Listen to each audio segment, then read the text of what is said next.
Vamos a empezar entonces. En la plática de la semana pasada comenté entonces que el mensaje original de Cristo lo que en realidad hace es una clara demarcación o separación entre la verdad y la ilusión, abriendo entonces con esto el camino de salvación para el ser humano, puesto que le explica con claridad la meta última o fin último que éste debe alcanzar, es decir, el reino divino o Dios. Dije también entonces que el mensaje original de Cristo entonces responde a dos de las tres preguntas más importantes que un ser humano puede hacerse sobre la faz de la tierra. Es decir, uno, ¿qué debo verdadera y esencialmente lograr en la vida? Dos, ¿cómo puedo lograrlo? Y tres, ¿por qué debo lograrlo? Dije entonces que lo que el ser humano debe verdadera y esencialmente lograr en la vida es pasar de la ilusión a la verdad. ¿Y por qué es esto así? Porque mientras que la verdad es vida eterna, la ilusión es el reino de la muerte. Es un espejismo o engaño que no es lo que la verdad es. Muy bien, el día de hoy entonces me gustaría contestar a la tercera de estas tres preguntas vitales. ¿Cómo puedo pasar de la ilusión a la verdad? ¿Ok? Miren, ya hemos comentado en pláticas anteriores que el ser humano en el reino material se encuentra muerto o dormido, debido a que ha perdido todo contacto y no se da cuenta de su esencia divina, que es Dios. Y permanece entonces absolutamente identificado y creyendo ser su cuerpo y su mente racional humana. Una vez que entonces el ser humano ha caído en esta situación, entonces para corregirla lo que debe de hacer es, en primer lugar, resucitar de entre los muertos o despertar, que implica entonces pasar del reino material al reino espiritual ascendido. Y una vez entonces que ha logrado esto, entonces debe avanzar desde el reino espiritual ascendido hacia el reino divino, donde entonces culmina su proceso y se funde en la unicidad absoluta que es Dios, la única verdad que es. ¿Ok? Ahora, voy a explicar primero el primer paso, es decir, el paso del reino material al reino espiritual ascendido. Pero para lograrlo voy a utilizar otra gráfica en la cual, como ustedes ya ven, permanece separado el reino espiritual ascendido del reino espiritual caído. Reino espiritual ascendido, tendríamos entonces el reino divino, luego tendríamos el reino espiritual ascendido, aquí está también escrito, luego tendríamos el reino material caído, el reino material caído y finalmente el reino espiritual caído. ¿Ok? Ahora miren, si el ser humano en el reino material se encuentra muerto o dormido debido a que cree ser su propio cuerpo y su mente racional humana, ligada por supuesto a las emociones que experimenta en relación a sus propios pensamientos, entonces resucitar, revivir, lograr la resurrección de los muertos o despertar no es más que recobrar la conciencia de ser, darse cuenta de que él es un ser que es. Yo soy, por encima de mi cuerpo y de mi propia mente, yo sé que yo soy porque yo me doy cuenta de que yo soy. Muy bien. Para lograr esto entonces existen dos tipos de prácticas. Unas son las prácticas de atención y las otras son las prácticas de energía.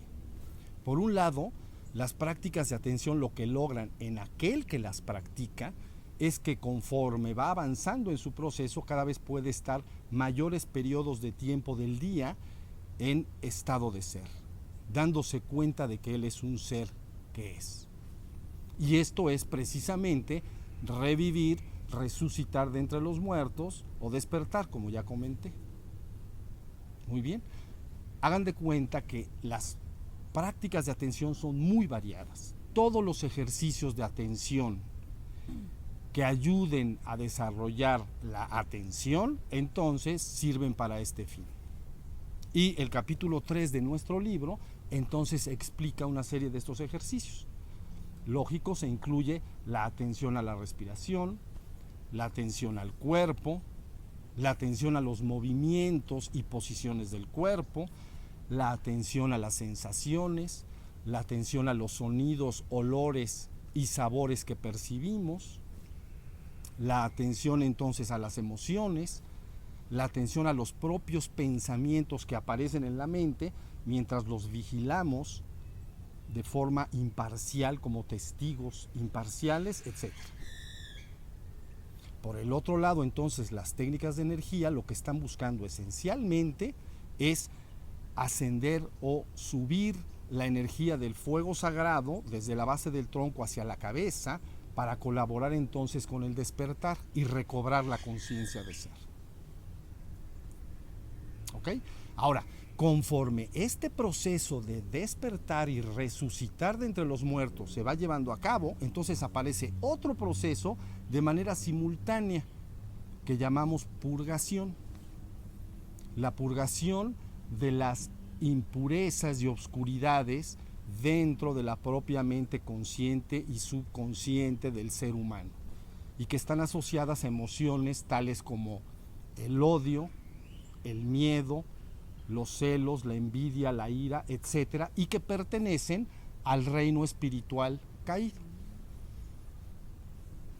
Una vez entonces que el ser humano ha logrado despertar o resucitar de entre los muertos de manera permanente y ha purgado o se ha liberado de estas energías impuras y obscuras, entonces y solo entonces permanece ya ubicado en el reino espiritual ascendido. ¿Qué es esto? ¿Estamos? Bueno, ahora vamos a hablar del segundo paso. ¿Cómo puede pasar el ser humano entonces del reino espiritual ascendido al reino divino? Lo primero que tenemos que entender es que el reino espiritual ascendido es un reino de conciencia de ser, donde prevalecen los atributos puros y luminosos, tales como los asociados con la paz, el amor, la armonía, la gracia, etc. En resumen, el reino espiritual ascendido es un reino de conciencia de ser, donde prevalecen la dicha y la gracia permanentes. ¿Estamos? Bueno, pero no obstante que yo les he explicado y que queda explicado en el tercer libro, en el tercer capítulo de nuestro libro, que el reino espiritual ascendido está formado por una escala de conciencia o una escala de seres espirituales en sentido ascendente, y que la terminología hebrea llama los 9 coros celestiales, entonces la práctica para superar el reino espiritual ascendido en su conjunto y poder ingresar al reino divino es solo una. Esta práctica es simplemente permanecer en un perfecto estado de ser santo, puro e inmaculado, y al cual ya me referí en la plática de la semana pasada y que llamé la propia conciencia de Cristo. Cuando un ser permanece en un perfecto estado de ser santo, puro e inmaculado, entonces suceden dos cosas. La primera es que el ser, el estado de ser, permanece en sí mismo, en su propia esencia, que es la santidad perfecta. Y en segundo lugar, por encima incluso de todos los atributos del reino espiritual ascendido que he comentado. ¿Ok? Y en segundo lugar, entonces, lo que logra permanecer en un estado de ser santo, puro e inmaculado es que nos pone en el estado óptimo y perfecto para poderse fundir con la santidad absoluta que es Dios en el reino divino. Muy bien. Con esto que les acabo de decir se contesta entonces claramente la pregunta: ¿cómo puedo pasar de la ilusión, que es el reino de la muerte, a la verdad, que es el reino de la vida eterna? Con lo que acabo de decir entonces podemos poner fin a esta plática para continuar ahondando la semana que entra en este tema que nos ocupa. Pongan sus manitas acá, por favor, gracias.